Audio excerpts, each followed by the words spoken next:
As you can see, we're here on the south side of the street. Now, the lines haven't been painted here compared to the north side, and that's why residents are incensed because they've been given quadruple the amount of tickets compared to the north. Now, the residents are taking their fight to City Hall.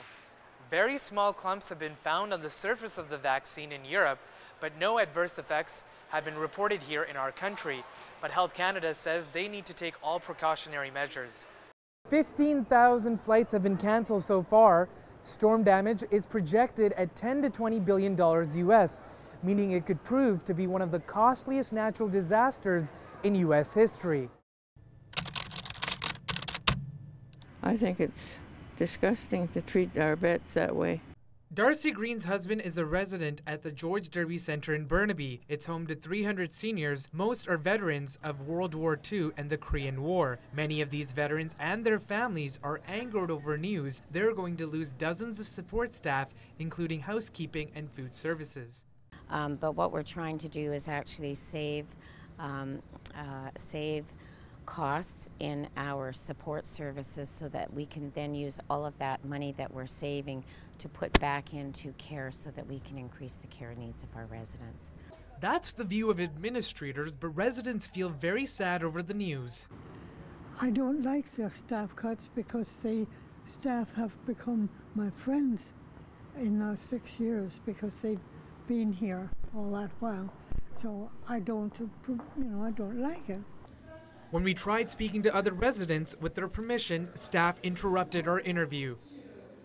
We would ask you to please leave the residents out of it. It's not right to bring the residents into a labor management dispute. It's not right. And the but it sounds like they're confidentiality. the ones who are being affected by this, so why can't they speak on the issue? They won't be affected by this.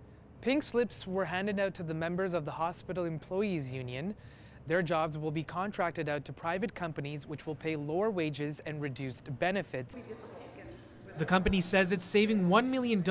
That's out of a $16.7 million budget. We are one of the few remaining facilities that have not already contracted out. But residents and families are worried about the quality of care and say they don't need huge change at this point in their lives. A big, just changing from one room to another is a big thing. But to change all the staff around them, they know them all by name, and it's going to be a difficult situation. The changeover will happen this spring. That's when residents and their families will see what the impact will be. Neil Cray in Burnaby for BCIT Magazine. See you next year. Influenza is just starting to rear its ugly head in BC, and so the vaccinations have begun. We are having one of our many staff flu immunization campaigns here at Vancouver General Hospital, and it's open for all staff who work within the healthcare system. A vaccine is made of dead, harmless virus cells associated with the disease it is designed to immunize against. The influenza vaccine is composed of 3 strains of influenza virus. Every year the strains change slightly because experts predict that the circulating strains will change. Recently, Health Canada suspended the use of the flu vaccine made by Novartis. One lot of the Novartis vaccine has been noticed to have clumps in that vaccine, and so that's been segregated. Very small clumps have been found on the surface of the vaccine in Europe, but no adverse effects have been reported here in our country. But Health Canada says they need to take all precautionary measures. The vaccines that we had in Canada are safe, so the Novartis vaccines are safe because they were assessed by Health Canada. There's something called lot quality assessment that's done on every single lot of influenza vaccine. I won't surprise you, I'll tell you. A recent study says flu vaccines are only 60% effective against several strains of the flu, but doctors say getting the annual shot is still worthwhile. Roughly on an annual basis, 2,000 to 9,000 people die every year in Canada from influenza and related complications.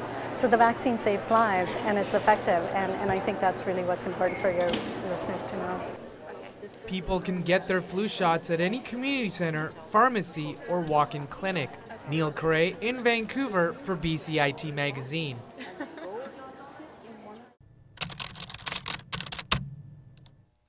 With winter just around the corner, many kids are looking for indoor fun, Playing allows children of all ages to test boundaries and use their imaginations.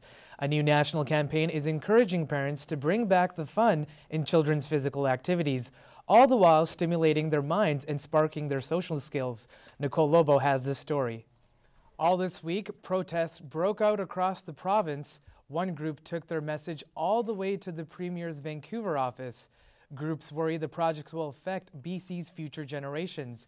Camille McDonald found out what brought one Vancouverite to the rally 40 years after her first protest.